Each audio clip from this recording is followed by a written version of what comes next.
passado, a simpatia como Hume a compreende. A gente separou algumas seções do tratado para ler e comentar. A gente comentou a seção 11, que é o amor à fama, mas menos pelo amor à fama, e mais pelos comentários que ele faz sobre a simpatia no amor à fama.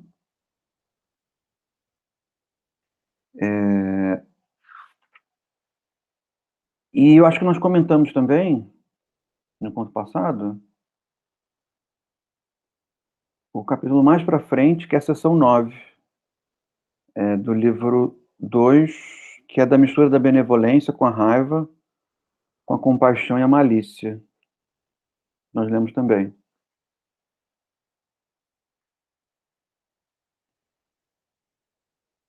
E hoje nós vamos para o livro 3. O livro 2, que foi esse que nós vimos até agora, ele é sobre paixões, né? E travou já.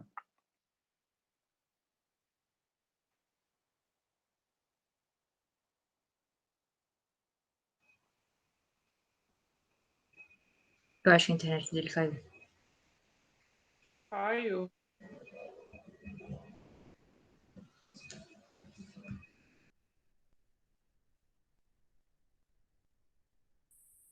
Eu acho que essas quedas têm a ver com a gravação, sabia? Porque quando eu não ponho para gravar, não cai.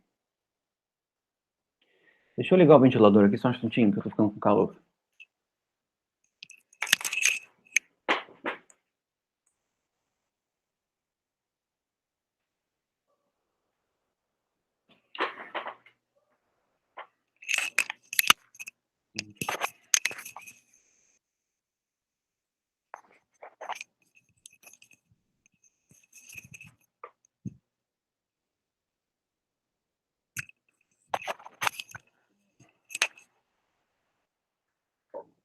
Então, o livro 2 é sobre as paixões, né, basicamente organizado em torno delas. E o livro 3 sobre a moral. E nós estamos indo para o final do livro 3, que é o que nos interessa mais agora. E mais especificamente para a parte 3 do livro 3, cujo nome é Sobre a Origem das Virtudes e dos Vícios Naturais. Nós vamos ler até o finalzinho. Se a gente consegue ver tudo hoje, mas pelo menos uma parte a gente vê. Então eu queria resumir um pouco o que nós vimos na aula passada, para poder começar a conversar hoje sobre pontos mais novos. E se as coisas ficaram claras para vocês. Boa noite, Maurício. Tudo bom, querido? Tudo sim, boa noite. Ainda estava de tarde para mim.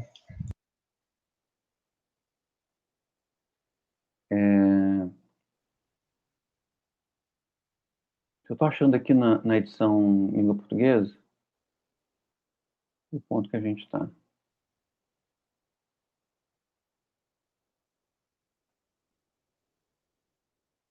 Achei. Tadã. Na página 613. Se estiverem com o PDF aberto aí. Ou com o livro. Nós vimos que a polissemia da paixão para o Hume ela é mais extensa, né? Ou seja, simpatia para o Hume, ela abarca um âmbito de significado mais amplo, né? E então ela concerne a esse sentido altruísta que o Adam Smith prevê, né? De se imaginar no lugar do outro. Mas nós vemos também que a simpatia do Hume ela tem dois sentidos complementares que nos ajudam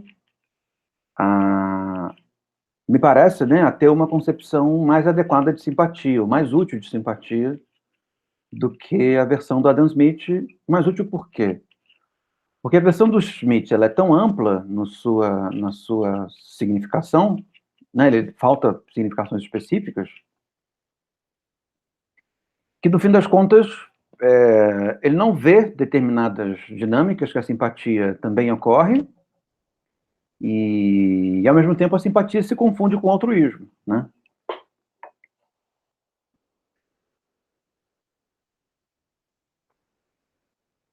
A questão é que a simpatia, para ele, né, para o Adam Smith, no texto que nós lemos, para ele parece que a grande questão é diferenciar a simpatia do egoísmo, né? E para isso ele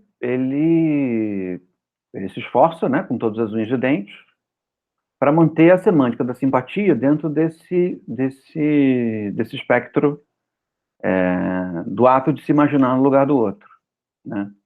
E por isso tornar presentes os sentimentos do outro a partir desse ato imaginativo, né?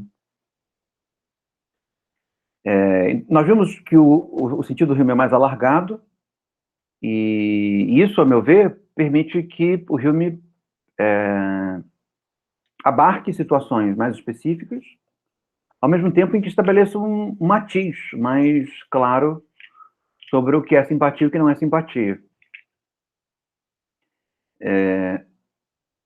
Então, o altruísmo para o Hume é simpatia, né, na mesma proporção que a do Smith, mas as situações em que o Hume vê uma simpatia de tipo altruísta, né, são bem mais reduzidas, né?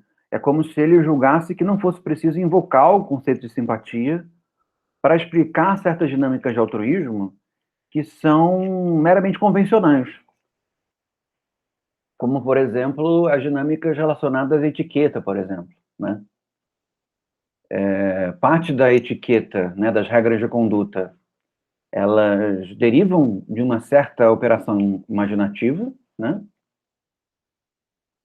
Mas, no mais das vezes, essa operação imaginativa ela é de tal maneira corriqueira e ela é de tal maneira fácil que invocar um conceito para explicá-la, quando ela se explica pela mera repetição, né, e pelo mero contexto da repetição, parece ser um exagero trazer o conceito de simpatia para explicá-la, e o Hume não invoca, né? Então, a simpatia é invocada, ela é chamada, né, a esclarecer quando nós temos um problema de nos comportar de uma maneira que seja boa para o outro, né? Então, a simpatia ela aparece no sentido altruísta quando se comportar de uma maneira positiva, boa, é uma questão, né? Ou seja, a simpatia ela aparece nos momentos em que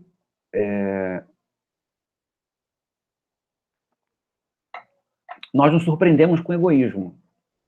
E não pura e simplesmente, como parece ser no caso do Adam Smith, para estabelecer uma teoria da natureza humana onde haja a predominância do altruísmo sobre o egoísmo, né? Para o Hume, parece que não é propriamente o caso de dizer que nós somos mais egoístas ou mais altruístas. Isso vai depender muito do contexto, né? Mas é o caso de entender que nós somos egoístas e altruístas em situações diferentes. E nas situações em que o egoísmo ele aparece como, digamos assim, problemático, nós invocamos a simpatia como alguma coisa que nós deixamos de fazer que serviria como um antídoto ao egoísmo que, porventura, vinha nos incomodar, né? Em outras situações, não. Em outras situações, parece que o egoísmo pode até mesmo ser uma força socialmente positiva. Ao contrário do Adam Smith, que tem dificuldade de contemplar o egoísmo na parte 1 do livro do Teoria dos Sentimentos Morais, o Hume é mais afeito a mostrar que o egoísmo é um sentimento como os outros, é uma disposição moral como as outras, Ele não é especialmente ruim, especialmente bom, a não ser quando ele se torna excessivo, né? Ou quando ele aplaca ou retira do espaço público a noção de simpatia no seu contorno altruísta. Então, parece, comparando o sentido de simpatia altruísta no Hume do Adam Smith, parece que o sentido de altruísmo no Hume ainda é um pouco mais restrito do que o sentido de altruísmo no Adam Smith. Tá? O sentido de altruísmo no Adam Smith abarca coisas como regras de conduta, regras de etiqueta, regras de cortejamento, e no Hume isso se torna menos importante, uma vez que se pode explicar essas dinâmicas em que o outro é levado em consideração, que não pela simpatia, uma vez que a própria repetição e o próprio hábito estabelecem certas mecânicas em dinâmicas em que, se nós já estivemos preocupados com o valor agora se tornou mais brando, né? Então, comer com garfos e facas, né? Pode já ter sido uma preocupação com comer com garfos e facas, não chocar o outro com as nossas mãos na comida, sujando a comida, coisa do gênero. Mas a partir do momento em que isso se instaura, se torna menos problemático, né? Ou seja, por que nós comemos com garfos e facas? Nós estamos preocupados em sermos altruístas? Não, nós comemos com garfos e facas porque comemos com garfos e facas, né? Evidentemente, isso tem relação com outros valores, mas essa prática específica, ela parece ser mais regular do que qualquer outra coisa, né? Então, eu tenderia a dizer que a simpatia, no sentido altruísta, para o Hume, ela se torna mais uma questão quando há uma crença mais explícita, envolvida, né? Então, passa por um mendigo e não faz nada. As pessoas podem vir a crer que não é o caso de se importar com os mendigos. Nisso há uma falta de simpatia, né? E essa falta de simpatia precisa ser equacionada pela presença da simpatia.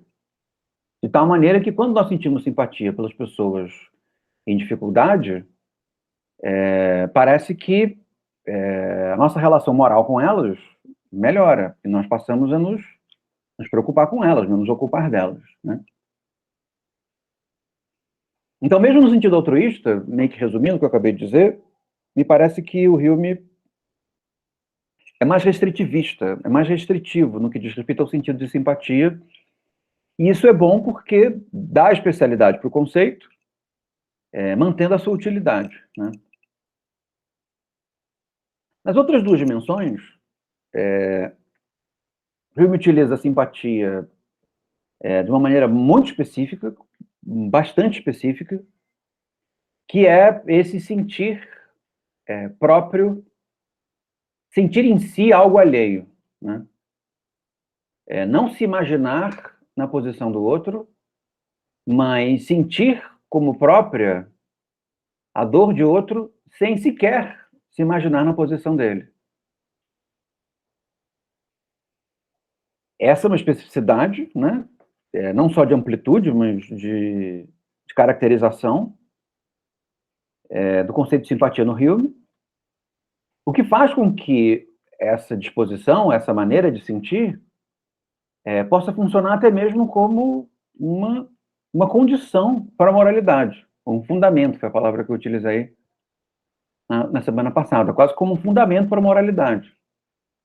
Porque a moralidade, ela não subsistiria, ela não teria substrato, ela não permaneceria se nós não nos importássemos com a dor do outro.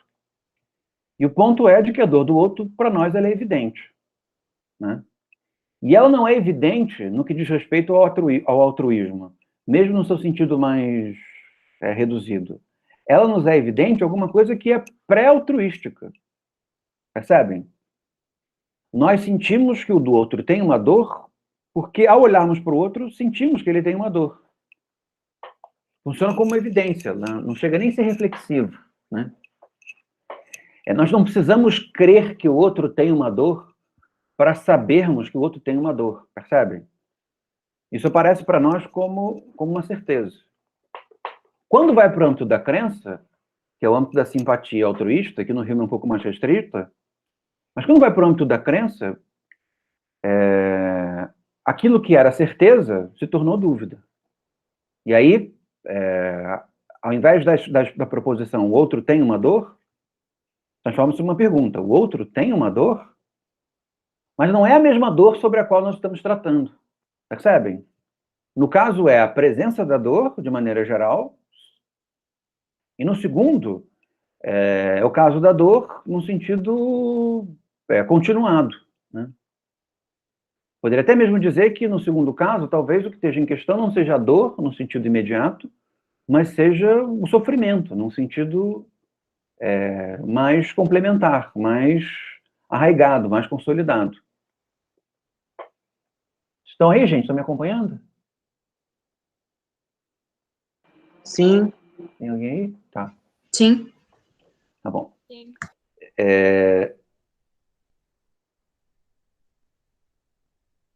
Perceberam a diferença? Eu discuti um pouco sobre isso com o Maurício, que o Maurício estava com algumas dúvidas, e foi muito bom porque me permitiu aclarar esse ponto. E há um terceiro sentido de simpatia no Hume, que eu lendo, me dando conta disso, me apareceu na mente imediatamente um exemplo jocoso, um xiste, que pode marcar a minha própria saudade do carnaval, que é o bloco Simpatia Quase Amor. Não sei se vocês já ouviram falar. É um bloco de carnaval famoso do Rio de Janeiro.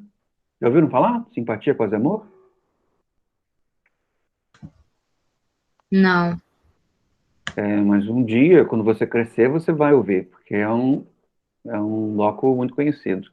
Maurício também, quando vocês forem adultinhos, vocês vão descobrir. E o Simpatia Quase Amor usa esse sentido, que é um terceiro sentido, a simpatia no Hume, que é simpatia como uma impressão superficial. Percebe? Eu tenho a impressão de que vai dar problema. É um tipo de simpatia para ele. Então, ou a simpatia ela é muito profunda, percebam os três significados, eu acho que eu estou certo nessa exemplificação. Ou a simpatia é muito profunda, ou a simpatia é muito leve, ou a simpatia envolve uma crença. Ou pelo menos os elementos centrais de uma crença. Quando a simpatia ela é muito profunda, ou quando a simpatia é muito leve, a dúvida não está em questão. Quando a simpatia diz respeito a um sentimento, uma crença, a crença num sentimento, nesse momento a dúvida aparece. Que é aquele momento em que nós pensamos, será que está sofrendo mesmo?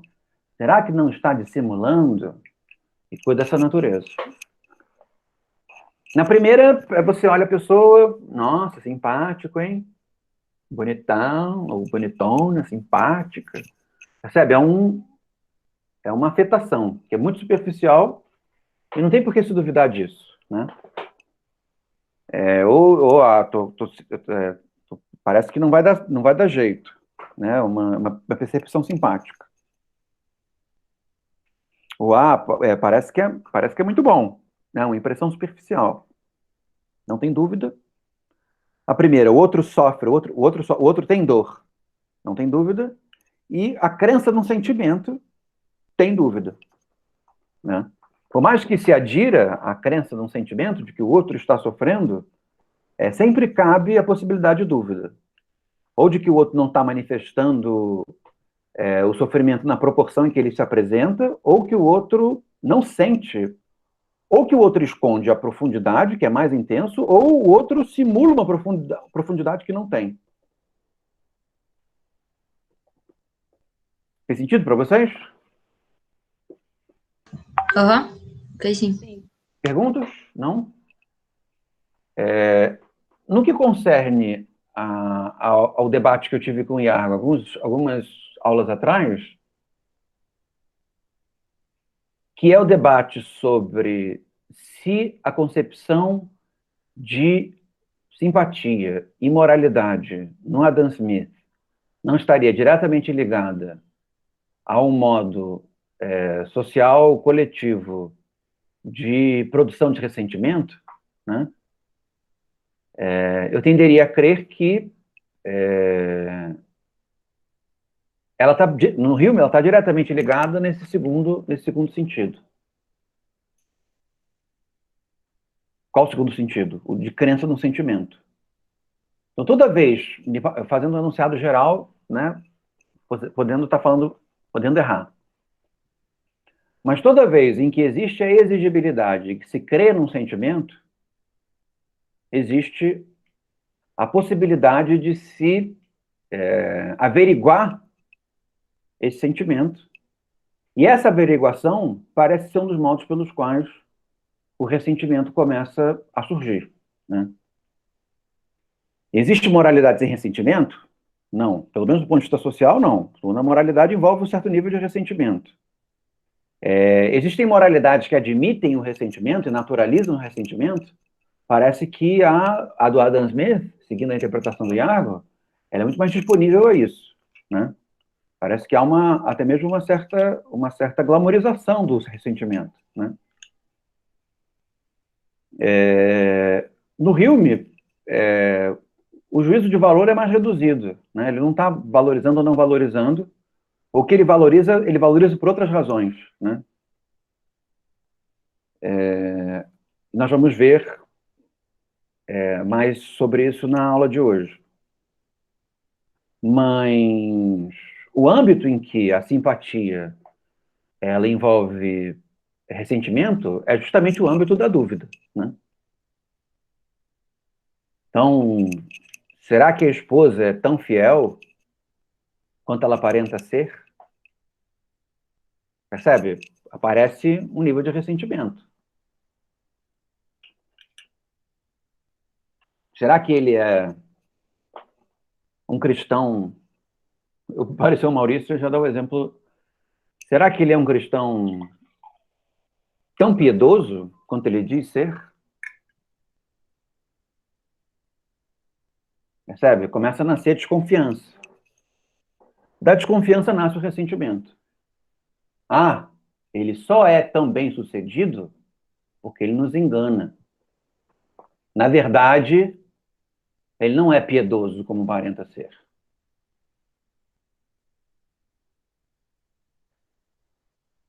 Esse âmbito, que é bastante comum e quase inevitável, da especulação acerca do comprometimento interno com certas crenças e sentimentos, é o âmbito no qual o ressentimento parece se produzir. E isso remetendo a uma leitura que a maioria de vocês já fez comigo sobre a genealogia da moral. E os que não fizeram, eu já remeti a umas gravações que nós fizemos discutindo esse texto. Tá bem até aqui? Então vamos ao Hume na parte 3, chamada Sobre Outras Virtudes e Vícios. Da origem das virtudes... das outras virtudes e vícios, seção 1, da origem das virtudes e dos vícios naturais.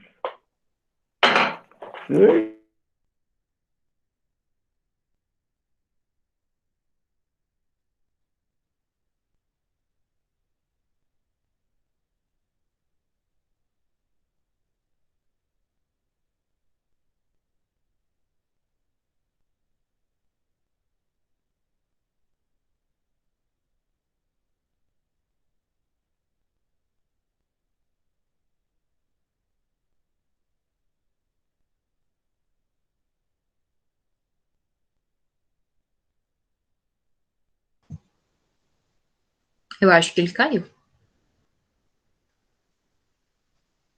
Caiu. Será que ele derrubou alguma coisa? É, ficou muito engraçado. Será que ele derrubou alguma coisa em cima do modem da internet? O que? Café? Ele tava tomando, acho que é mate. Ele saiu.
Gente, acho que deu problema mesmo. É, ele tava falando no início da aula, não sei quem tava aí, que ele tava participando de uma defesa de tese e aí a internet dele caiu, o modem, né, deu ruim no modem, ele demorou uns 20 minutos para voltar, talvez tenha acontecido isso de novo. Provavelmente, então.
Olá, gente. Dessa vez eu não posso culpar a NET, nem a Clara. Eu que derrubei um livro na tomada, e aí a internet caiu. Estão aí?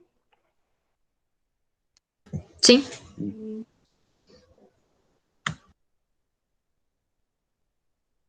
Tá tudo escuro pra mim, tá pra vocês também?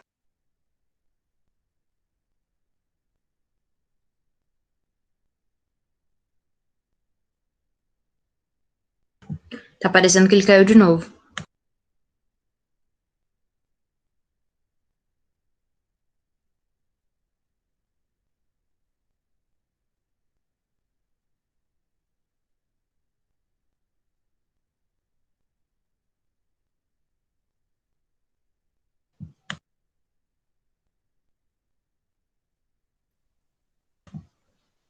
Gente, Agora você voltou mesmo? acho que sim. Eu derrubei um livro no negócio da tomada, e aí... Desligou tudo. Desculpa, gente. Tá tudo bem. Vamos lá. Qual livro foi? O livro do Hilme, que a gente está lendo, esse aqui, ó. Eu fui pegar, ele escorregou, caiu. Coitada da tomada. O...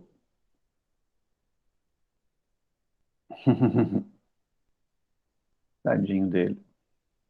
Eu estava lembrando, nesse meio tempo, né, esperando o modem ligar de novo, eu lembrei da Alcione e um meme que eu vi na internet sobre a Alcione, dizendo assim, o que ia ser da Alcione se existisse o amor livre, né? Se os casais monogâmicos não existissem mais, né? Porque as músicas da Alcione são todas músicas de ressentimento, né? De fulano traiu fulana, tinha uma amiga, minha amiga me apunhalou, ele saiu de casa, ele não me ama mais, sempre uma coisa relacionada a ressentimento. Está sempre naquele âmbito mediano da simpatia, né? Em que envolve uma certa crença num sentimento. Então, cresce de que se tem uma relação a dois, o outro não deve ter relação sexual com outras pessoas. Mas, então, se ele tem, essa crença foi desrespeitada, e nesse sentido é o caso de se ressentir com aquele que transgrediu uma determinada regra ligada a uma certa crença. Eu sei que é uma maneira não muito glamourosa de pensar nas músicas da Alcione, né? Mas espero que o exemplo ajude. Então vamos lá. Parágrafo 8, na página 615. A primeira observação que eu queria fazer sobre esse parágrafo é que ele diz assim: nosso sentido do belo depende enormemente desse princípio. Quando certo objeto tem uma tendência a produzir prazer naquele que o possui, é sempre visto como belo, e um objeto que tende a produzir desprazer é desagradável e disforme. Essa é a mesma definição que o Hume dá com relação à moralidade, só que em situações diferentes, né? Então, o bom, o mal, o bem e o ruim, o bem e o mal, o bom e o ruim, o bem e o mal, para o Hume, e nesse livro 3 fica mais explícito, concerne ao prazer e ao desprazer, né? Ou seja, o que é desprazeroso é vicioso e o que é prazeroso é virtuoso. A virtude e o vício são distinguidos da mesma maneira que ele distingue o belo e o disforme, né? E o feio.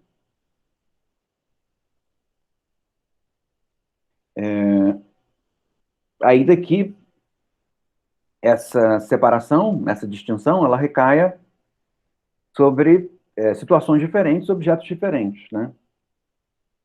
O fenômeno moral, ele pode convergir no fenômeno estético, né? No sentido de artístico, mas também pode divergir, né? Não é necessário que as duas coisas convirjam no mesmo objeto.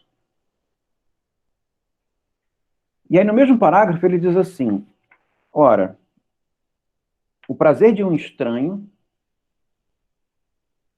por quem não temos nenhuma amizade, agrada-nos somente por simpatia.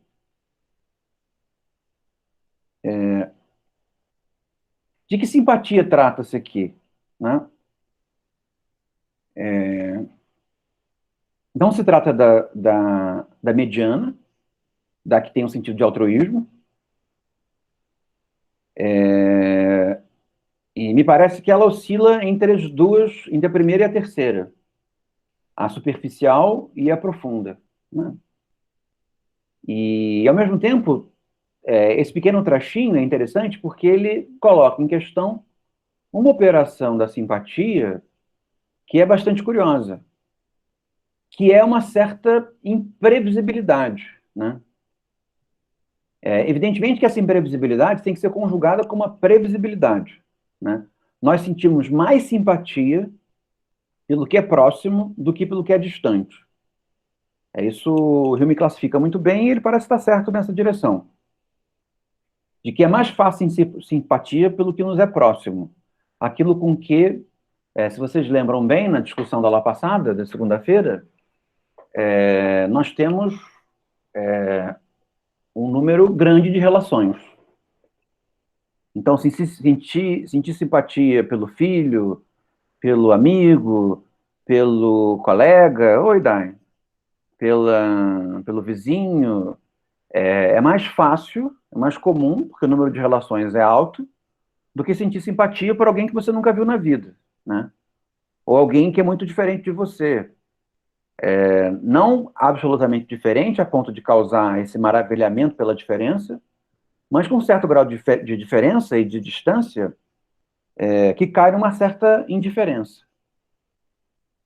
Então, mesmo nesse âmbito da indiferença, até que nós podemos falar assim, a simpatia ela é possível, né? Esse é o ponto. Ou seja, mesmo que não haja um número de relações significativo, ainda assim nós podemos sentir simpatia. Ainda assim a simpatia pode aparecer. E se eu estou certo, ainda assim a simpatia pode aparecer com um nível de intensidade profunda, como naquele primeiro sentido, né? O que isso quer dizer? Isso quer dizer que a simpatia, no primeiro sentido, não só ela é condição da moralidade, não só ela é fundamento da moralidade, como ela é também, me parece, uma espécie de ardil da moralidade, para moralizar, ou levar a moralidade, para não usar o moralizar, que é meio feio, mas para levar a moralidade em âmbitos em que nós seríamos aparentemente indiferentes do ponto de vista moral. Fica claro isso para vocês? Então, 3 sentidos de simpatia. Não imagino o outro, profunda, superficial, e também não há propriamente uma imaginação do outro, mas no máximo uma impressão, e um tipo do meio em que se imagina o lugar do outro, mas se imagina o lugar do outro quando existe uma crença de que deve existir um determinado sentimento numa certa situação. Não é isso que nos faz, não é esse sentido mediano de simpatia que nos faz ter um fundamento para a moralidade, é o primeiro, e também não o último, mas o primeiro, o profundo, né? Aquele em que nós não nos imaginamos no lugar do outro, nós simplesmente sabemos que o outro tem uma dor, e ao mesmo tempo não é esse segundo sentido que salvaguarda uma espécie de presença da moralidade, de questões de natureza moral, ainda que ela não seja propriamente previsível, né? Então, sei lá, conquistadores cristãos chegando na América. Em tese, eles não têm nenhum tipo de simpatia pelos selvagens, né? Dando um exemplo assim fantasioso. Não tem nenhuma simpatia pelos selvagens. Ou seja, a moralidade não vale para os selvagens. Você pode fazer o que você quiser com eles, né? Mas não é bem assim, né? Um sentimento de moralidade, ele aparece tanto no primeiro sentido, de que o selvagem ele é um outro, Porque não é possível duvidar se o selvagem tem ou não tem uma dor. Se os olha, percebe-se que eles são sencientes. Eles têm uma dor, como qualquer forma animal, né? Então, a despeito de se saber se eles têm ou não têm sentimentos como os nossos, nós sabemos que eles têm sentimentos, mas não é acerca dos sentimentos que o sentido de moralidade aparece, mas pelo fato de que eles têm uma dor. Ao mesmo tempo em que se pode simpatizar com eles, do ponto de vista superficial, né?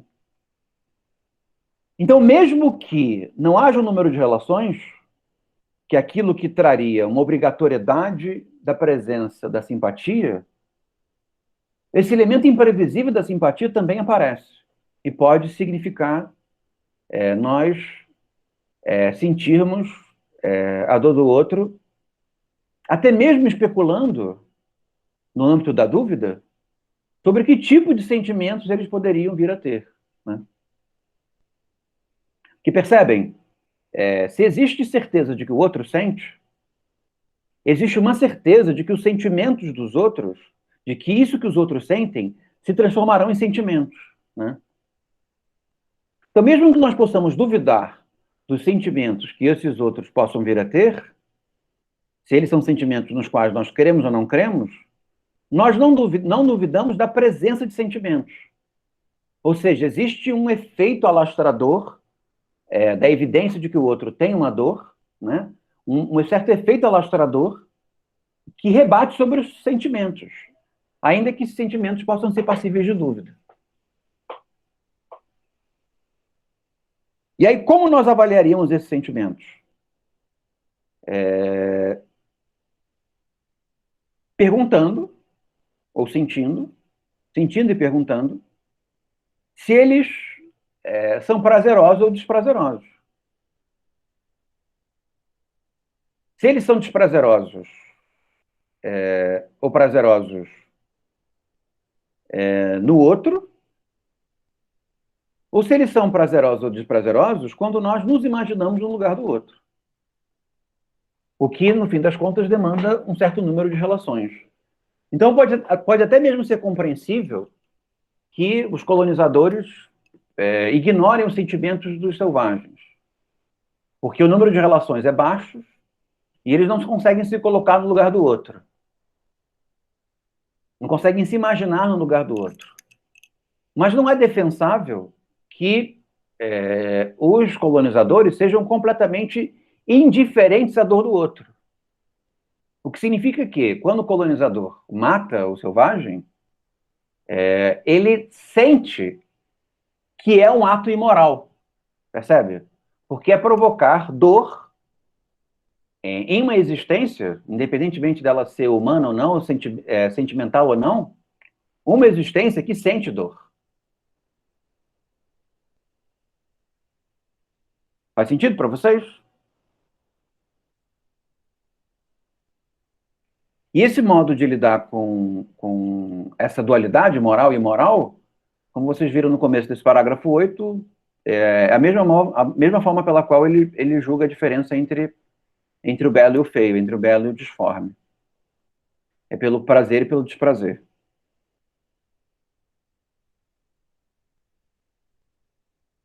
Parágrafo 10. Ele diz assim... Deixa eu encontrar aqui, só um instantinho.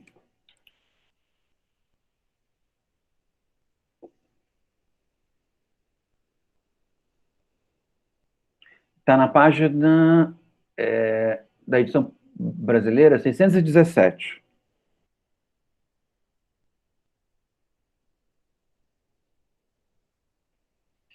Como assim?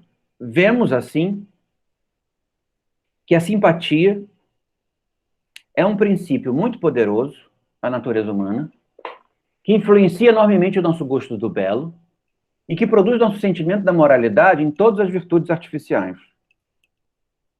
Isso é interessante perceber como que o julgamento estético e o julgamento moral no Hume, eles são praticamente indiscerníveis, muito embora em situações diferentes, né?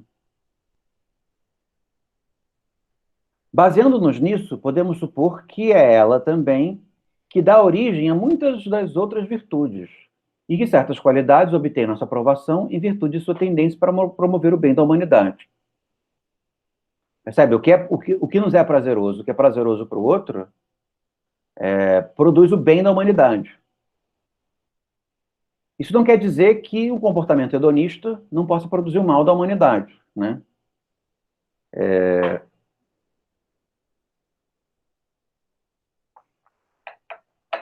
Porque, por vezes, nos é mais prazeroso, pensando no contexto como um todo, suportar um certo nível de desprazer para ter mais prazer depois, né?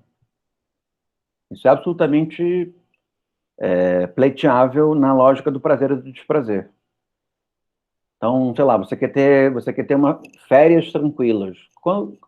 Um tipo de julgamento que se tem muito quando a gente está na escola, né? Você quer ter férias tranquilas e prazerosas. Então, você estuda durante o ano, porque senão você não vai passar e as suas férias vão ser uma porcaria. Percebe? Então, você aceita um certo nível de desprazer, quer estudar, para ter um prazer maior, que é o prazer de poder ter prazer despreocupado depois, né? Uma vez que todo mundo é obrigado a ir para a escola. Seria um exemplo, assim, bem primário do modo pelo qual um certo desprazer nos dá prazer.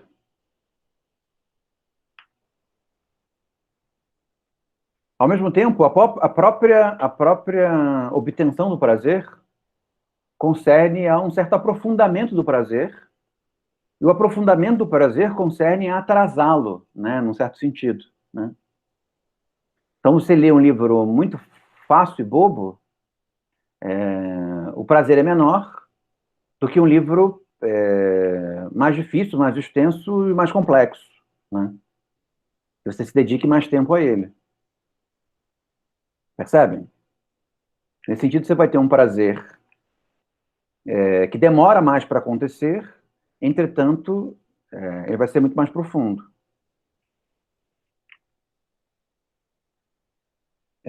Faz sentido para vocês? Tá. Então, no parágrafo 11, no finalzinho, ele diz assim: ora, só temos essa consideração ampla pela sociedade em virtude da simpatia.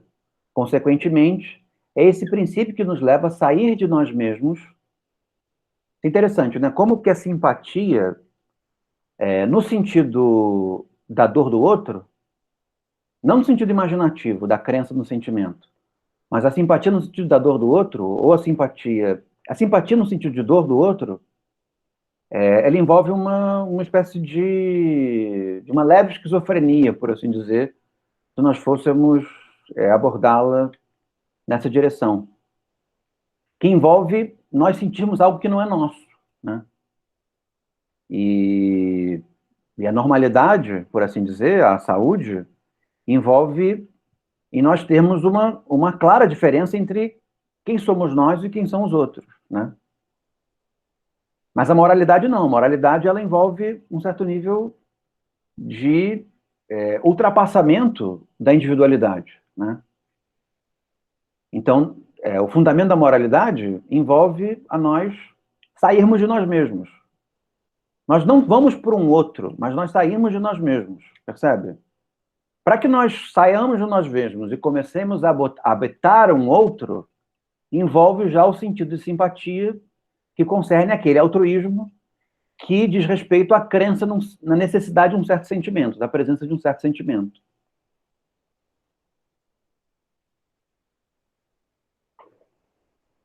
Então, ora, só temos essa consideração ampla pela sociedade em virtude da simpatia. Consequentemente, é esse princípio que nos leva a sair de nós mesmos, proporcionando-nos tanto prazer ou desprazer diante de caráteres que sejam úteis ou nocivos para a sociedade, quando teríamos, se eles favorecessem nosso próprio benefício ou prejuízo. A simpatia, ela envolve, na certeza de que há uma dor e de que essa dor se transforma em sentimentos, ela nos faz ter preocupações de natureza coletiva, né? Percebe? A própria simpatia implica um antídoto ao egoísmo exacerbado ou ao hedonismo, né?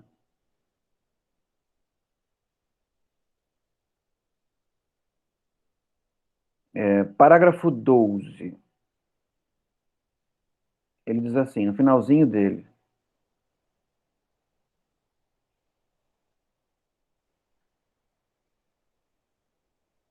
Logo no comecinho, na verdade, ele diz assim: a única diferença entre as virtudes naturais e a justiça está em que o bem resultante das primeiras deriva de cada ato isolado, sendo objeto de alguma paixão natural, ao passo que um ato singular de justiça, considerado isoladamente, pode muitas vezes ser contrário ao bem público. O que é vantajoso é apenas a concorrência de todos os homens em um esquema ou sistema geral das ações.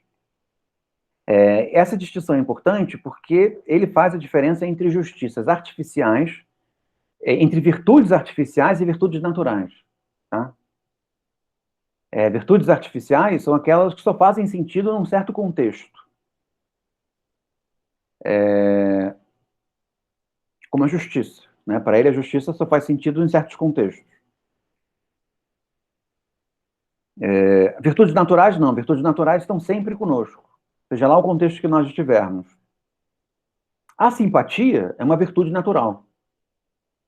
Então, mesmo que nós estejamos num contexto em que a justiça não se ponha, né? Por exemplo, o exemplo que eu dei do colonizador chegando na América, não percebendo nos selvagens um igual.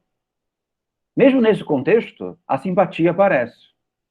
Ou seja, sabemos que se fizermos alguma coisa que cause sofrimento a eles, estamos cometendo um mal.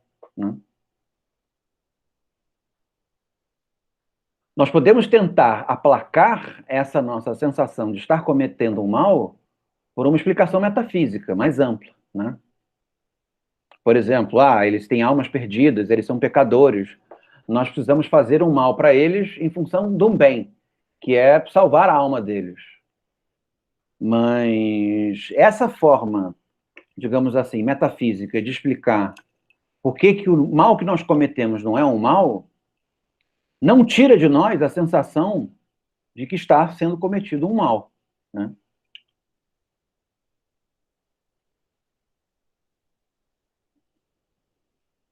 Então vamos lá, para o final desse mesmo parágrafo, parágrafo 12, ele diz assim: após ter sido estabelecido por essas convenções, tal sistema se faz naturalmente acompanhar de um forte sentimento de moralidade, que só pode provir de nossa simpatia com os interesses da sociedade.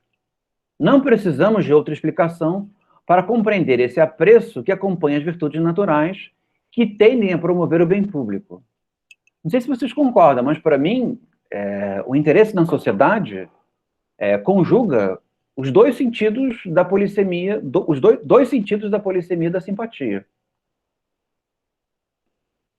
Ou seja, para que os interesses da sociedade se tornem alguma coisa com a qual nós nos preocupamos, primeiro, é preciso ter a evidência de que os outros sofrem, isso nós temos por simpatia. É preciso ter, assim, no primeiro sentido, é preciso ter certeza de que a dor dos outros se transforma em sentimento, isso nós também temos a partir do primeiro sentido de simpatia. Ao mesmo tempo, e nesse sentido a sociedade começa a se consolidar, é preciso ter a simpatia em função da presença de certas crenças em certas formas de sentir. Ou seja, existe um tipo de consolidação da moralidade, enquanto moralidade pública, né? Que depende desse ato imaginativo em que nós nos colocamos na posição do outro, mesmo que seja para duvidar dela.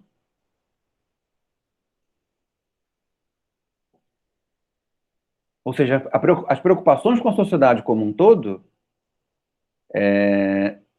dependem de alguma coisa que não precisa redundar em crença em sentimentos, mas deriva também de algo que precisa redundar em crenças e sentimentos. Se ficou claro para vocês. Se não tiver, vocês me perguntam.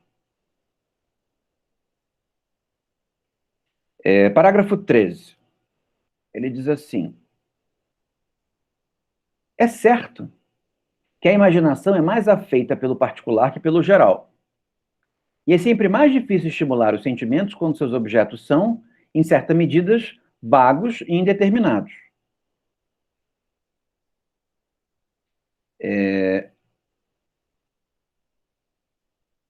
Isso é verdadeiro, mas, ao mesmo tempo, nós temos muita experiência do contrário, né?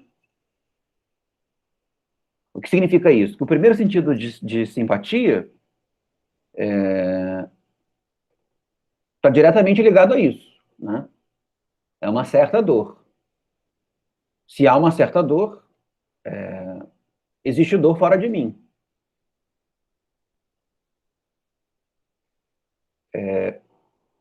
Mas, ao mesmo tempo, como nós vivemos em sociedade, e a sociedade lida com certas crenças e sentimentos, a sociedade também lida com certas crenças no abstrato. E as crenças no abstrato fazem com que elementos muito gerais, muito vagos, se presentifiquem para nós como se fosse uma impressão, alguma coisa diante dos nossos olhos. Não sei se vocês lembram da definição de simpatia que Hume deu na semana passada, na segunda-feira. Ele disse que a simpatia era quando uma ideia assumia a força de uma impressão.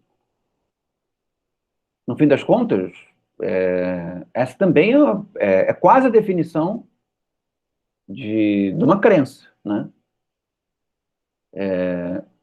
Ou seja, existe um certo âmbito da simpatia que é exclusivo da simpatia, e existe um certo âmbito da simpatia que a simpatia divide com a crença. Então, ao mesmo tempo em que é mais fácil sentir simpatia no primeiro sentido com relação a algo que é muito particular, no segundo sentido, existe uma mediação da simpatia que faz com que nós admitamos simpatia por coisas que são muito vagas e indeterminadas, como, por exemplo, a vida após a morte, né? Como que se resolve essa concorrência?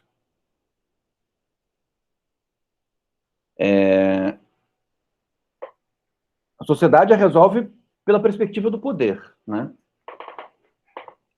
E o poder não se incomoda de presentificar dinâmicas muito, muito vagas e determinadas. Mas o poder também se atrapalha nisso, né? Criando inconsistências que o boicotam e produzem instabilidade e precariedade.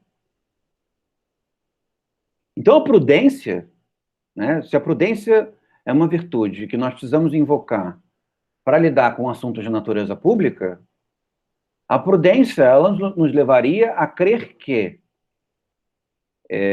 um certo equilíbrio entre a vaguidão e a particularidade seria necessário. A vaguidão, porque ela seria inexorável, né? Uma vez que os hábitos envolvem poder e o poder consolida hábitos vagos e indeterminados, nós precisamos lidar com esses hábitos vagos e indeterminados que produzem efeitos. Mas, por outro lado, o particular envolve clareza e consistência, né? Então, tentar que as nossas crenças gerais sejam mais próximas, as nossas crenças vagas e indeterminadas, estejam mais próximas de experiências particulares, envolve a própria saúde dessas crenças, né? A própria consistência dessas crenças. De modo que essas crenças entrem em crise com mais dificuldade.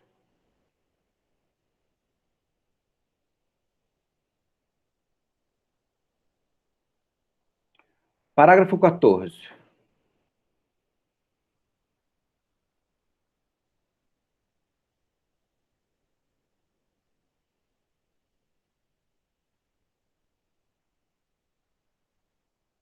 Ele diz assim: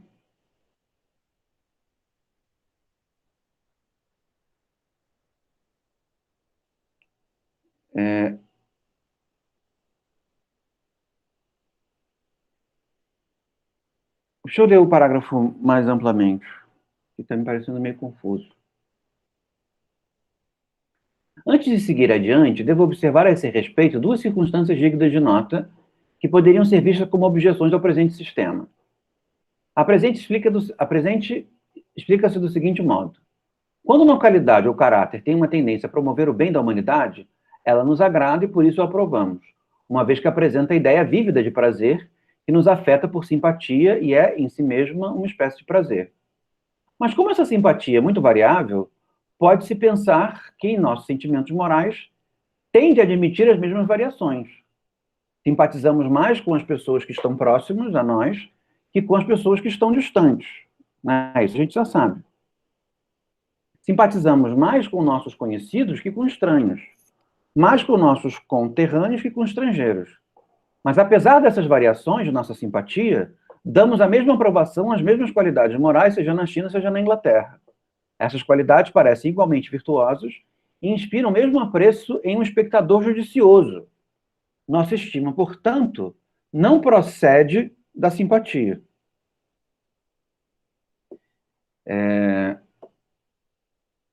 Não sei se vocês conseguem compatibilizar as duas coisas, né? Vocês já entenderam a dinâmica a ponto de serem capazes de compatibilizar as duas coisas. Mas o que ele está dizendo concerne a dois sentidos diferentes da palavra simpatia, né? Utilizados por ele mesmo, complementares, mas diferentes.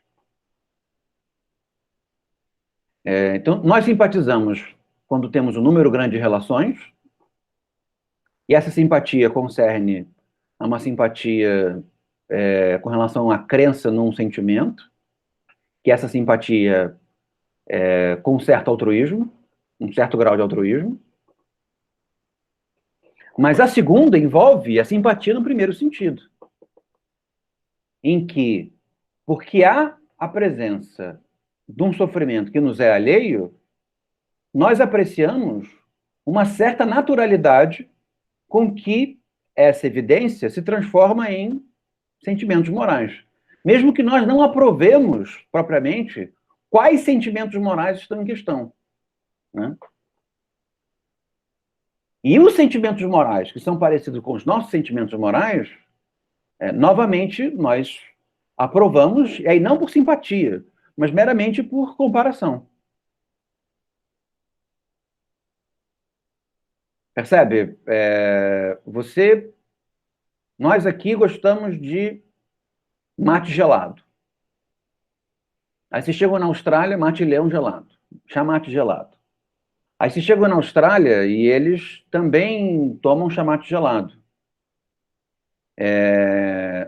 A sua aprovação não se deve ao fato de que você é simpático a esse costume, mas que esse costume é igual ao seu. Percebe?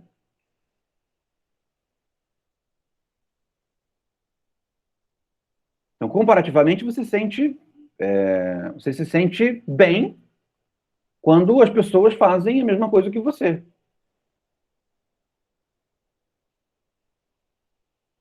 Independentemente de sentir alguma coisa que eles sentem, ou que se colocar na posição deles, né?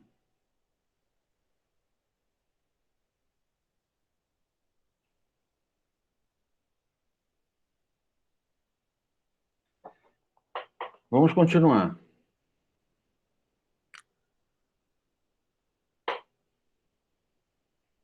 Deixa eu só marcar um pedaço aqui.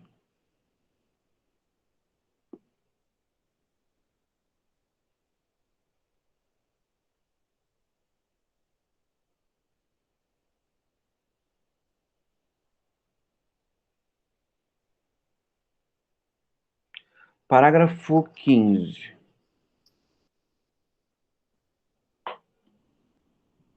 A isso eu respondo. Começo do parágrafo 15. A aprovação das qualidades morais, com toda certeza, não é derivada da razão ou de uma comparação de ideias. Procede inteiramente de um gosto moral, e de certos sentimentos de prazer ou desgosto que surgem da contemplação e da visão de qualidades ou caracteres particulares. Percebe? Ele está querendo dizer que o nosso gosto moral, e é interessante como ele vincula as duas coisas, né? O gosto que diz respeito à estética e a moralidade, que diz respeito ao bem e ao mal, né? Ou seja, existe um certo gosto pelo bem e pelo mal. As distinções não procedem por uma distinção abstrata, né? O que faz com que alguma coisa seja boa ou seja ruim para nós não é abstrato, mas é alguma coisa que nós sentimos. Esse é o ponto. Então, a mera comparação não nos dá o sentido de certo e de errado. A mera comparação nos dá apenas a percepção de que existe uma prática comum. O que faz com que nós possamos saber se essa prática comum é certa para nós, ou certa para eles, ou errado para nós, errado para eles, concerne a experiência, né? Ou seja, o provar aqueles sentimentos que não são nossos. Ou seja, nos imaginando no lugar do outro. E aí nós saberemos se isso é moral ou imoral. Percebem? Por exemplo, comer carne humana. Comer carne humana é alguma coisa que nós não gostamos. A gente vai numa comunidade em que comem carne humana. E a gente pensa, nossa, que coisa horrível, né? Mas nos parece, de maneira distante, que essa é a maior imoralidade que pode acontecer, comer carne humana. Porque, né, as pessoas sentem dor, e você vai matar as pessoas e vai comê-las, e elas são seus semelhantes, né? O número de relações que existem com relação à pessoa, ele é tão grande que não justifica, né? Mas nós começamos a conviver com essas pessoas que comem carne humana, começamos a perceber que existe uma regra, um respeito com relação ao outro, que existe uma certa previsibilidade, existe um avesso de arbitrariedade, né? Existe uma regulação, e nós nos imaginamos no lugar deles, muito embora comparativamente nós não gostemos disso, rejeitemos essa prática, somos capazes de assentir de que essa prática, num outro contexto, ela é moral. Percebe? Porque a distinção entre o certo e o errado não se dá em função de uma distinção abstrata, aquilo que é sempre certo ou sempre errado. Mas deriva do contexto em que aquilo que é certo e aquilo que é errado está sendo cometido. E mesmo a produção de dor no outro, se conjugada com outras formas de prazer, podem ser consideradas morais, né? Fez sentido para vocês?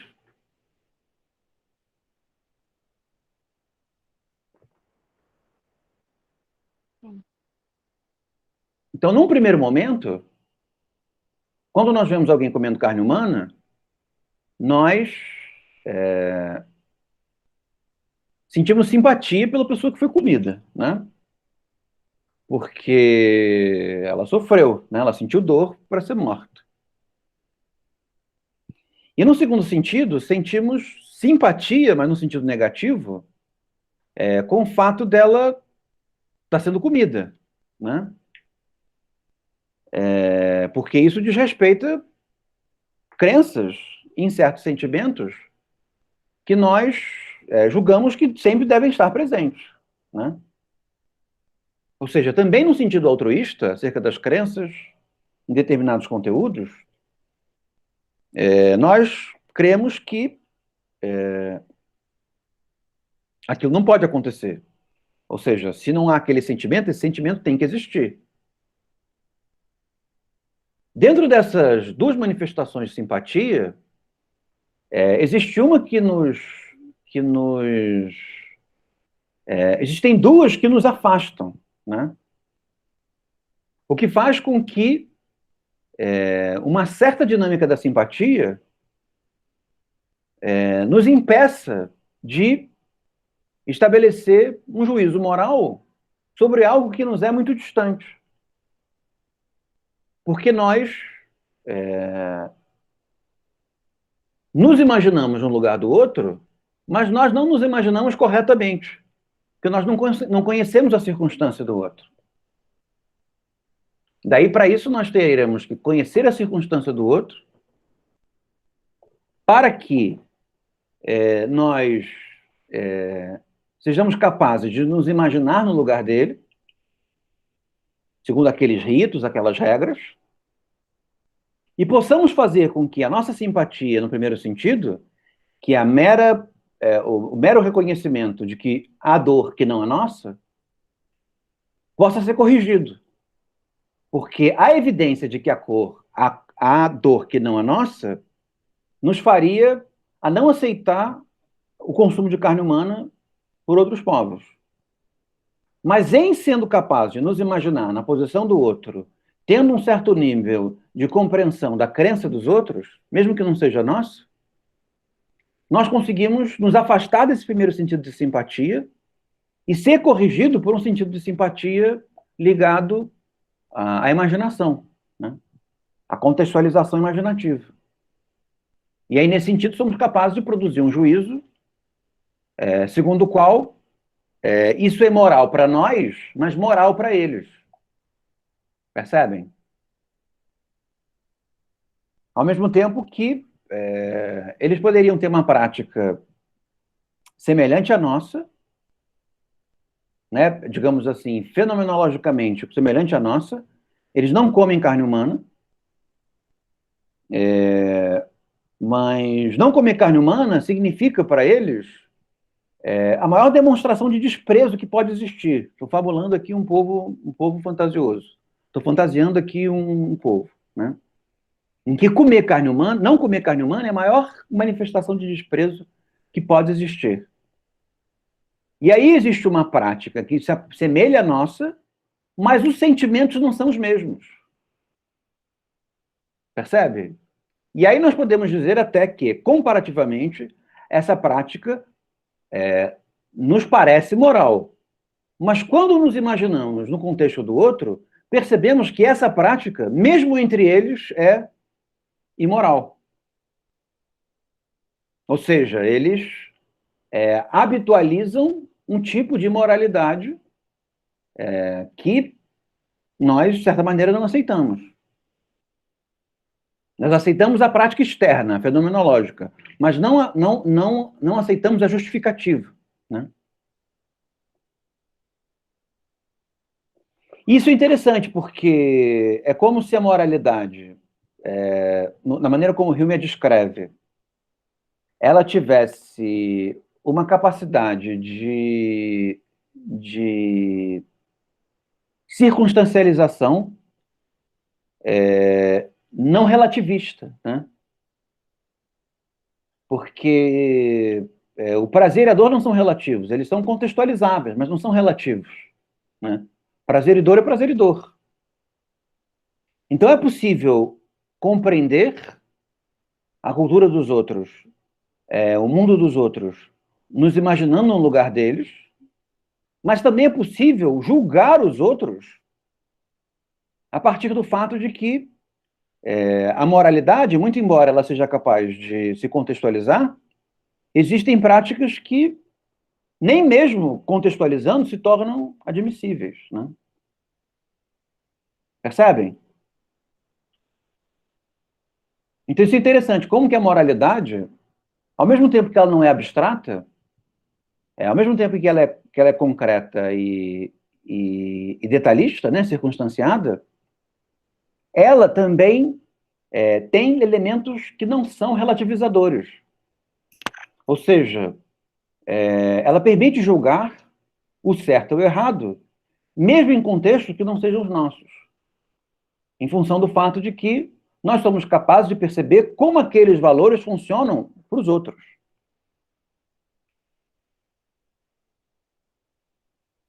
Talvez um exemplo, eu não sei que exemplo eu poderia dar, Mas um exemplo contemporâneo que é bastante controvertido, mas que, para mim, ele é claramente imoral, mesmo na perspectiva do outro, é a questão de mutilações genitais, né?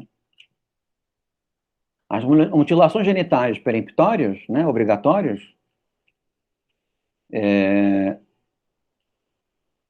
nós somos capazes até mesmo de nos colocar no lugar do outro e entender a maneira como eles justificam as mutilações genitais. Mas ainda assim, percebemos como, ainda naquele contexto, as mutilações genitais trazem muito mais sofrimento do que prazer. Ou seja, elas são imorais, mesmo no contexto em que elas são entendidas como justificáveis. Percebem? Não é porque existe uma justificação abstrata, uma justificativa abstrata, que alguma coisa é moral. Ela é moral do ponto de vista abstrato, mas o ponto de vista abstrato, ele nada mais é do que um ponto de vista abstrato. Ou seja, ele é submetido também a perspectivas particulares, né? Não sei se fez sentido para vocês. Não sei se vocês querem perguntar, porque isso é uma temática polêmica, né? Porque, e ao mesmo tempo, digamos assim, pouco confortável com as ciências sociais, digamos, contemporânea. Porque a ciência social, ela meio que nos leva a uma espécie de relativismo moral completo, né? O que o Hume está dizendo é que esse relativismo moral completo, ele não pensa nas ciências sociais porque ele ainda não conhece, mas esse relativismo moral completo, ele é inconsistente, mesmo em culturas muito diferentes das nossas. Porque nós somos capazes de perceber quando que os outros estão vivendo mal, ainda que segundo os valores deles. Percebem? Estão cometendo mal ainda que com os valores deles. Ou seja, muito embora boa parte da moralidade seja abrigada pela cultura, segundo Hume, existe algo na moralidade que não é cultural. Existe algo na moralidade que é natural.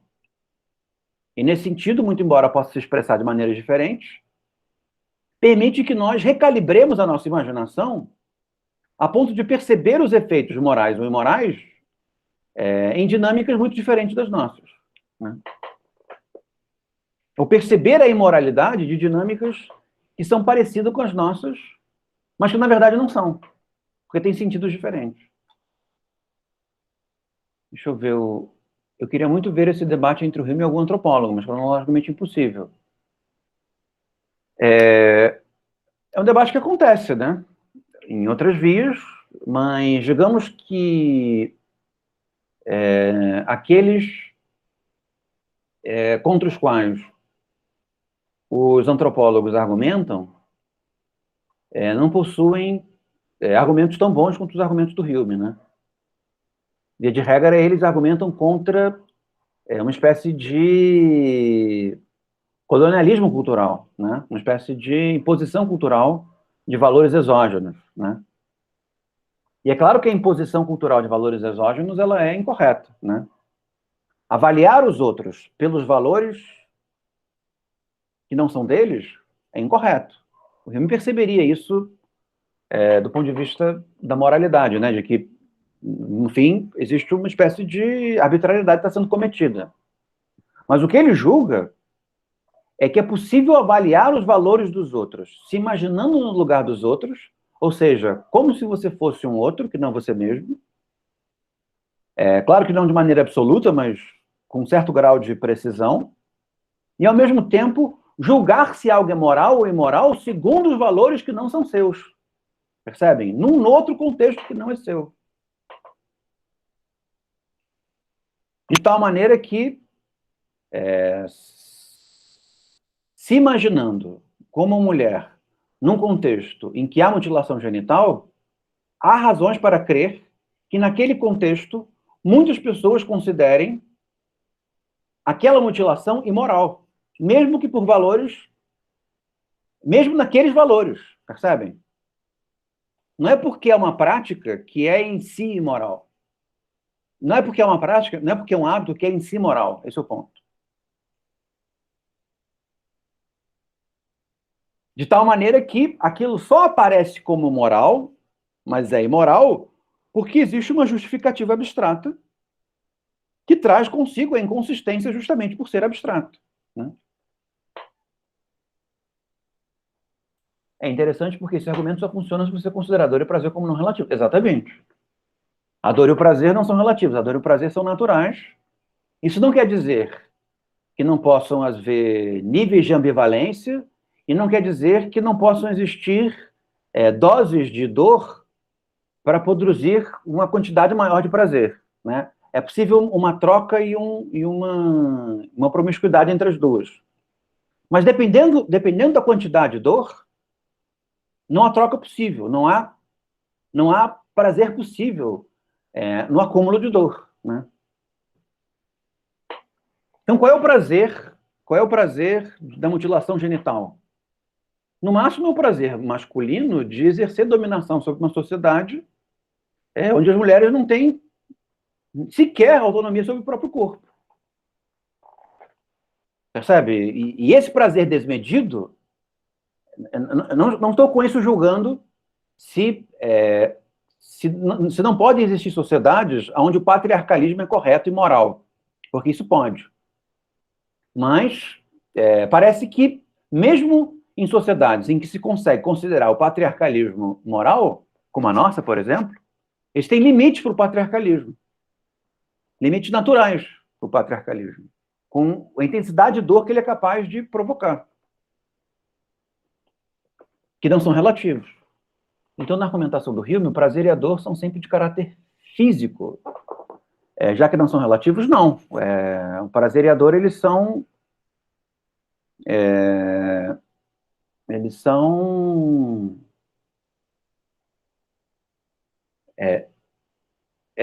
como eu posso dizer, eles são sensações. Então, eles são físicos e emocionais ao mesmo tempo, né? O Hume, como os autores do século XVIII não faziam, começam a fazer já no final do século XVIII, ele não faz muita diferença entre o que é lógico e o que é sentimental. De tal maneira que existem maneiras de sentir que são equivocadas, como existem maneiras de pensar que são equivocadas. Então, digamos que a verdade para ele, se é que se pode dizer dessa maneira, está num lugar mediano em que sentir e pensar são misturados. Então, a moralidade, por exemplo, ela é esse âmbito. Mas o conhecimento também está nesse âmbito. Porque não é possível conhecer sem sentir, né? Mas se você só sente e não classifica, não compara, no fim das contas, você adultera o sentimento, começa a sentir errado. Então, o sentimento não é verdadeiro só por ser sentimento, e o conhecimento não é verdadeiro só por ser conhecimento. Tanto o conhecimento quanto o sentimento podem estabelecer dinâmicas equívocas no que diz respeito à experiência. Isso faz com que no que diz respeito à maneira como nós compreendemos o sentimento em âmbito contemporâneo, ele não seja um autor que possa ser utilizado para justificar uma espécie de império do sentimento, né? Como se todo sentimento fosse verdadeiro porque é meu. Os sentimentos, no fim das contas, eles precisam ser justificados na relação com os outros. Ou seja, eles têm maneiras de sentir que são equívocas, no que diz respeito ao contexto, né?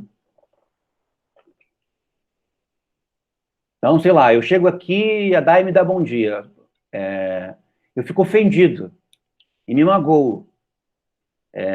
Nós tenderíamos a crer que eu tenho razão de sentir dessa maneira porque é o meu sentimento. O Rio me diria, é o seu sentimento, mas o seu sentimento está errado. Percebe? Você está sentindo errado. Você precisa aprender a sentir direito, porque naquelas situações em que alguém te dá bom dia, se você ficou ofendido, você sabe que essa ofensa é você, não é ela. Não são vocês dois. Então você não tem como ficar ofendido com ela, você tem como desconfiar de você. Percebe? Para dar um exemplo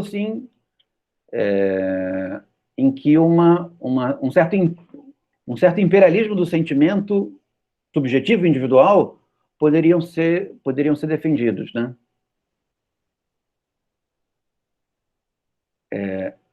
Nesse sentido, Hume não é um filósofo individualista, um filósofo em que os sentimentos são entendidos do ponto de vista da nossa propriedade, percebe? O nosso capital interno. Ele não pensa dessa maneira.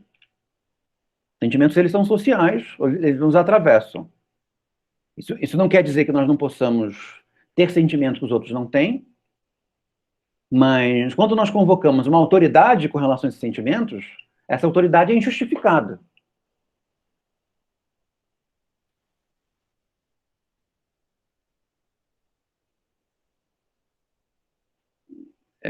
Foi bem até aqui?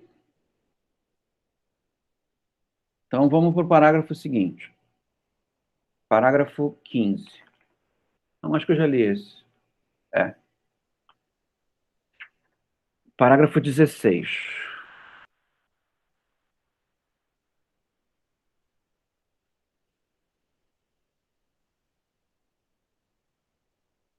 Sim! Parágrafo 16. A experiência... Eu vou ler mais inteiro, para vocês ficarem mais cientes do contexto. Em geral, todos os sentimentos de censura ou aprovação são variáveis, de acordo com nossa situação e proximidade ou de distância em relação à pessoa censurada ou elogiada, e de acordo também com a disposição presente da mente. Mas em nossas decisões gerais, não levamos em conta essas variações, embora continuemos aplicando termos que expressam nosso agrado ou desagrado, exatamente como se permanecêssemos em um único ponto de vista. A experiência logo nos ensina esse método de corrigir nossos sentimentos, ou, ao menos, de corrigir nossa linguagem, se os sentimentos são mais obstinados e inflexíveis.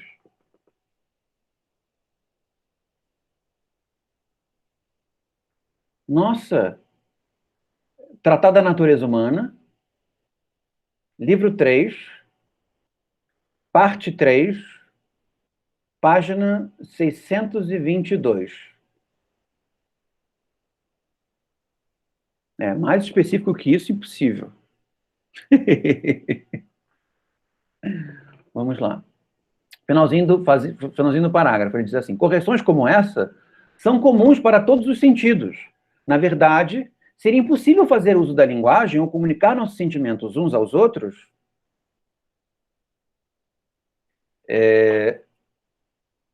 se não corrigíssemos as aparências momentâneas das coisas, desprezando nossa situação presente. Então, é o caso qual é o nome? Acho que é Frei Sardinha, que foi comido pelos selvagens no Brasil. Vocês conhecem essa história? Eu acho que é Frei Sardinha. Depois vocês olham no... O que é irônico, porque ele se chamava Sardinha, né? E sardinha... Come-se sardinha. Então, né? Simpatia quase amor. Se simpatia quase amor, e seu nome é Sardinha, e você dá azar de ser capturado por índios antropófagos, né? Você não tem como achar ruim. Isso é mais do que mandamento do destino. Mas digamos que eu chegue lá, eu de gaiato, fico escandalizado que eles estão comendo Frei Sardinha. O que o índio falaria para mim? Ele falaria: corrija o seu sentimento. Você está sentindo de maneira equívoca o contexto em que você está. Estabeleça outras relações. As relações que você estabelece de simpatia não permitem que você julgue o que está acontecendo aqui com exatidão. Você acha que está acontecendo uma imoralidade, quando na verdade não está. Aí o índio dava como é que é? Aquela coisa do boss, e saía tirando onda. Seria o índio com uma epistemologia que dá conta do contexto, das circunstâncias, sem ser relativista.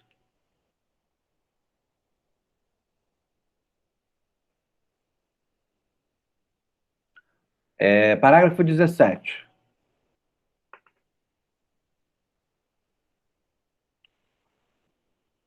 É a mesma coisa, mas deixa eu ver se eu leio mais um pedaço. Toleramos um certo grau de egoísmo nos homens porque sabemos que isso é algo inseparável da natureza humana, inerente à nossa estrutura e constituição. Por meio dessa reflexão, corrigimos aqueles sentimentos de censura que surgem tão naturalmente diante de qualquer oposição.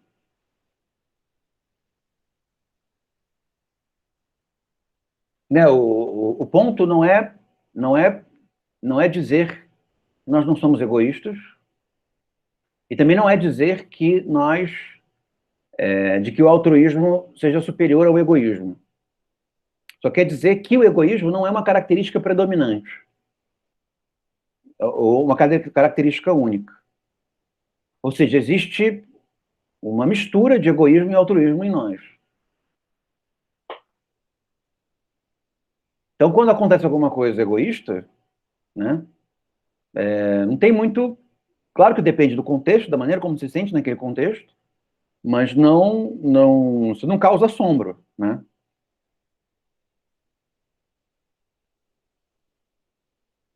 Estou lembrando do exemplo do Pierre Clastres, do chefe, que só ele tem direito a ter coisas, mas todo mundo pode levar as coisas do chefe. Só ele pode ter cestas extras, só ele pode ter arcos extras, só ele pode ter cocais extras, mas todo mundo da tribo pode chegar lá na oca do chefe e levar o que ele tem extra.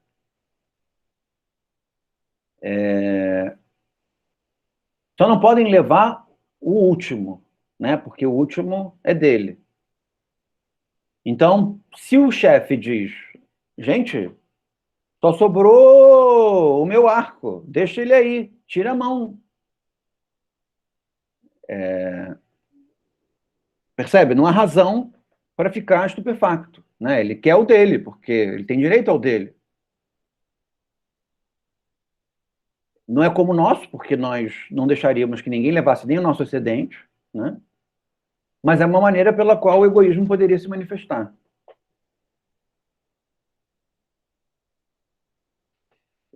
Parágrafo 18.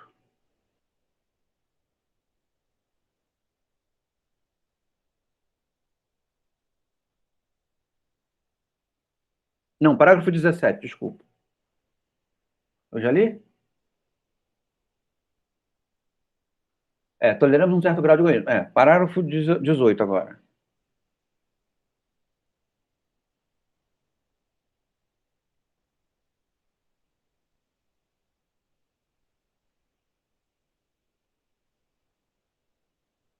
Estou meio perdido aqui do pedaço que eu quero. Segunda ou terceira frase. Nesse caso, contentamos-nos em dizer que a razão exige essa conduta imparcial, mas que raramente conseguimos nos conformar a ela, já que nossas paixões não seguem facilmente a determinação de nosso juízo.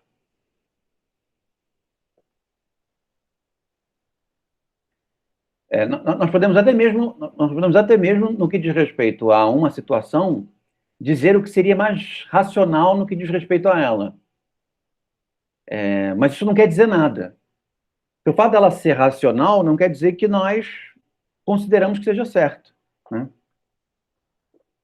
Então, tem 10 grãos de feijão. Estão disputando, pode ser que o racional seja dar 5 para cada um. Mas dificilmente isso vai acontecer, né? É provável que no contexto nós julguemos que nós precisamos ficar satisfeitos com a maneira pela qual aquele conflito vai ser resolvido, né? Envolve uma maneira de sentir. No máximo, nós podemos ter uma exigência racional para que haja um aplacamento dos excessos. Mas o que vai resolver é uma maneira de sentir, não é uma maneira de pensar, né? Então, quanto mais perto as duas estiverem, melhor. Mas o preponderante no que diz respeito à moralidade não é a razão, comparando, mas é o sentimento, para o Hume.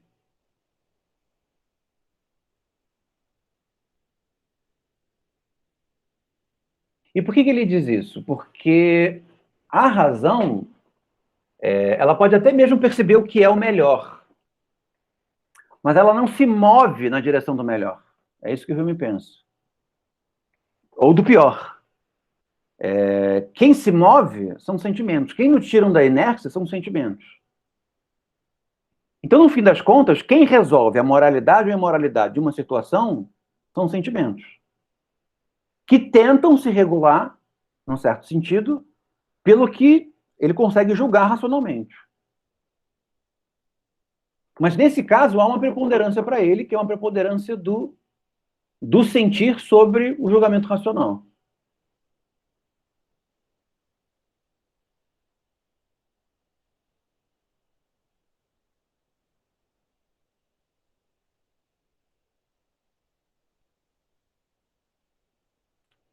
Seria fácil compreender, ainda no parágrafo 18, seria fácil compreender essa maneira de falar se considerarmos aquilo que dissemos anteriormente a respeito dessa razão, em itálico, que é capaz de se opor às nossas paixões, e que descobrimos não ser senão uma determinação calma e geral das paixões, fundada em visão ou reflexão distante.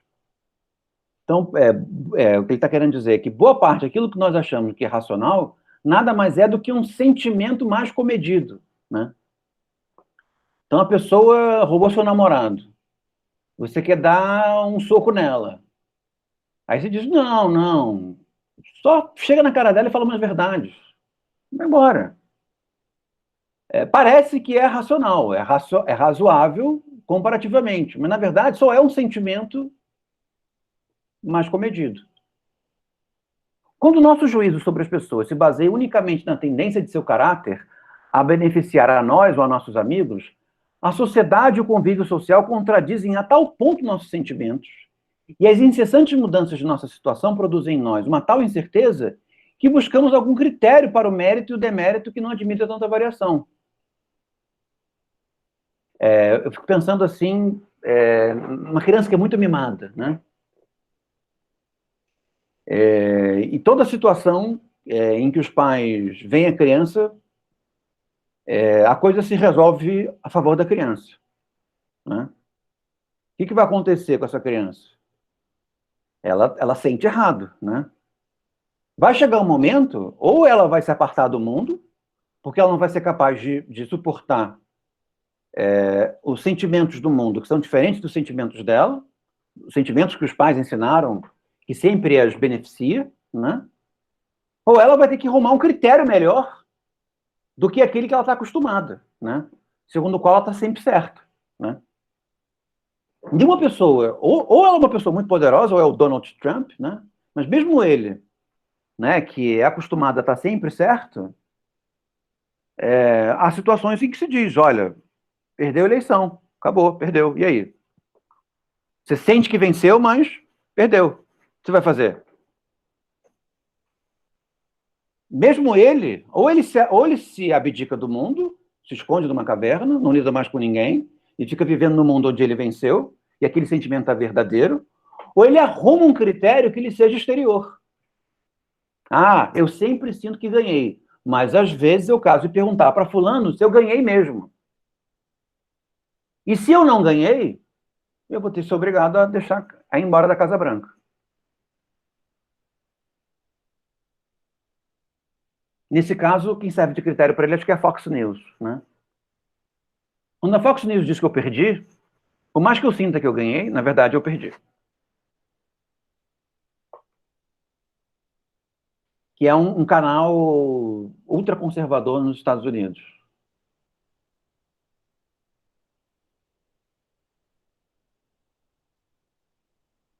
Parágrafo 19, não marquei nada. Parágrafo 20. Ele diz assim: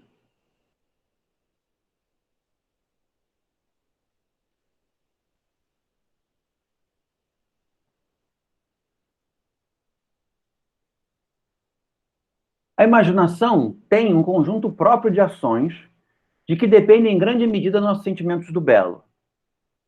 E vocês já perceberam, né, de que os sentimentos do belo e sentimentos do bem se formam da mesma maneira. Essas paixões são movidas por graus de vividez e força inferiores aos necessários para uma crença, independentemente da existência real de seus objetos.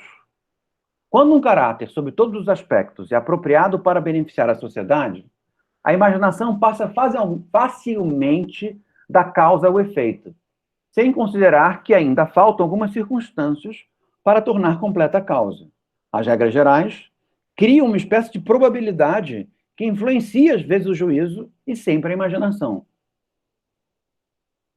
Ele está querendo dizer que, por vezes, se fixa na sociedade como um valor correto ou errado alguma coisa precária, pura e simplesmente porque ela produz um bem. Mesmo que nós não saibamos muito bem por que ela produz um bem. Nós simplesmente esperamos. Talvez ela nem produza um bem, mas nós consideramos que ela produz, e aí ela permanece.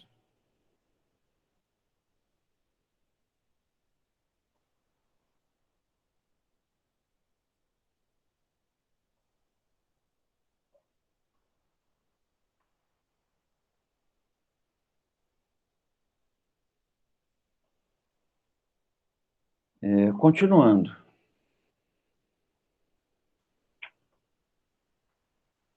Quando um caráter, sob todos os aspectos, é apropriado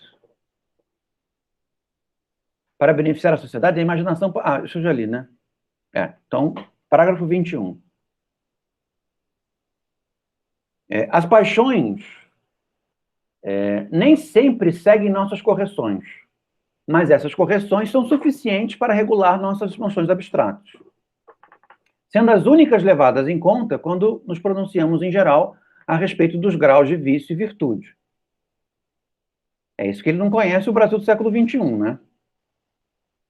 Porque nós temos uma série de noções, sentimentos abstratos, que são claramente inconsistentes, e ele não nos tem servido como um critério comum para distinguir o vício da virtude, né? Mas o melhor seria que acontecesse, de que houvessem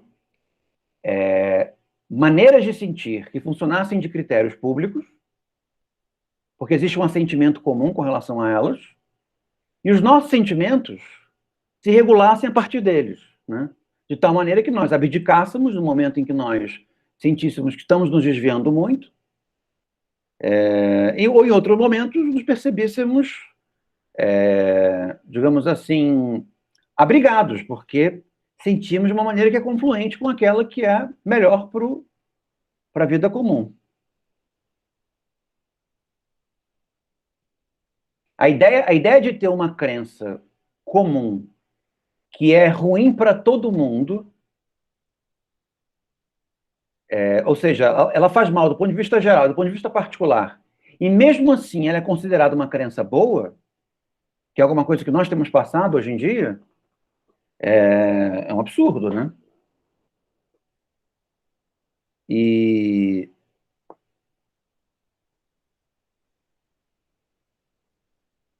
a causa disso, para o Hume, seria justamente o fato de que nós desconhecemos, não estabelecemos um gosto acerca das nossas maneiras de sentir. Pois se nós conhecêssemos a nossa maneira de sentir, nós saberíamos com um pouco mais de precisão aquilo que nos é bom, aquilo que nos é ruim, e a maneira de não considerarmos bom, numa proporção tão larga, práticas que nos são ruins, né?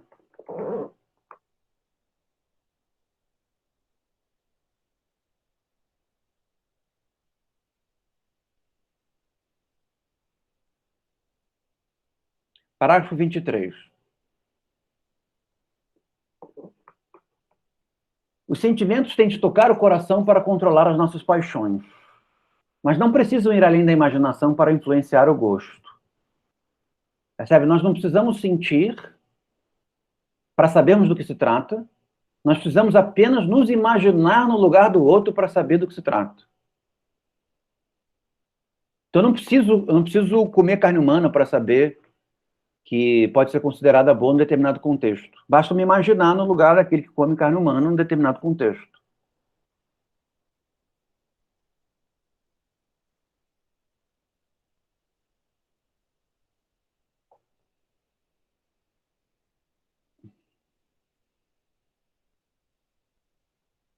no mesmo parágrafo. Essas emoções são tão diferentes em sua sensação que muitas vezes podem ser contrárias sem se destruir reciprocamente. É o que ocorre com as fortificações de uma cidade inimiga, são consideradas belas em virtude de sua solidez, embora pudéssemos desejar que fossem inteiramente destruídas. Eu achei esse exemplo ótimo. A imaginação se apega às visões gerais das coisas e faz uma distinção entre as sensações delas decorrentes e as que devem à nossa situação particular momentânea. Isso é o caso dos ciúmes, né? Se olha uma pessoa e diz assim, nossa, que raiva que todo mundo acha essa pessoa bonita, mas ela realmente é muito bonita. Sabe? Você pode preferir que ela fosse feia, mas no fim das contas ela é linda. E você é capaz de perceber.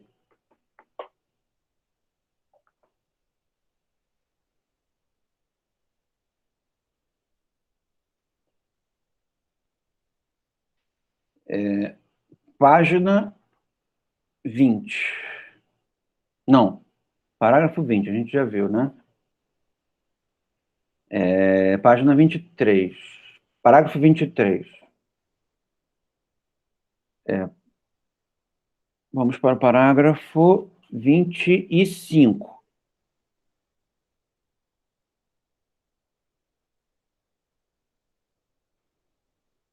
Vamos acabar no parágrafo 25, tá? E a gente vê o resto na segunda-feira que vem. Já na nossa última aula? Ainda não, né? Não, a nossa última aula vai ser dia 5, tá?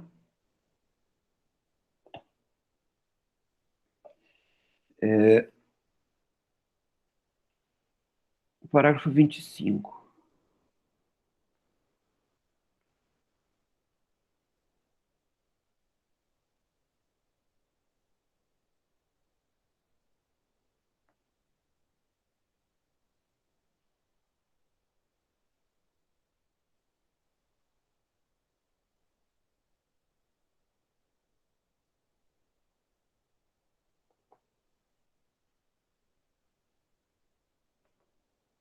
Estou achando o trecho que eu marquei.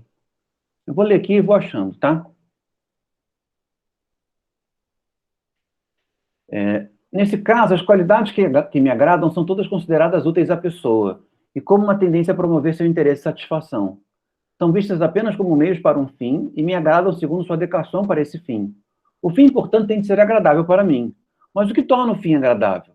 A pessoa me é estranha, não estou de modo algum interessado nela, nem tenho nenhuma obrigação para com ela.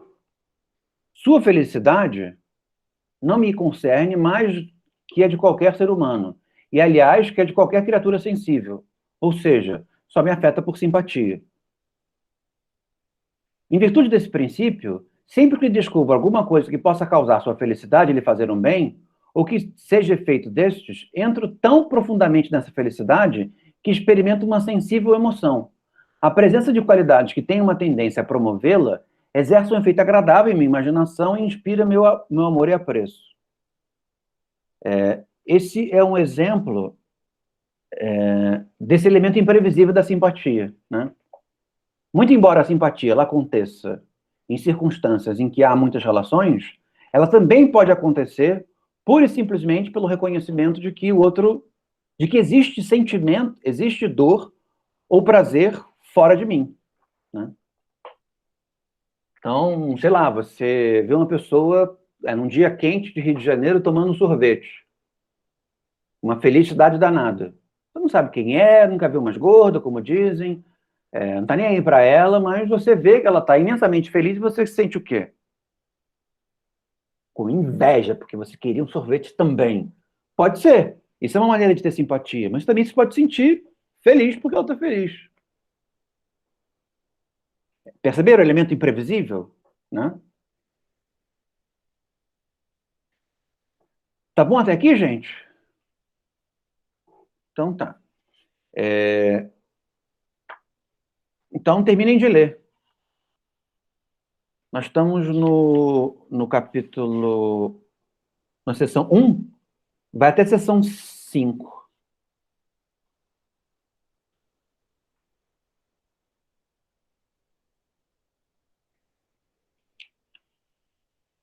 Não vai dar para terminar essa sessão hoje, que ainda falta bastante. Eu acho que vai até a 6, na verdade. Sessão 5, 6. Mas a 6 é só uma conclusãozinha pequena. A 6 é uma página, 2 páginas.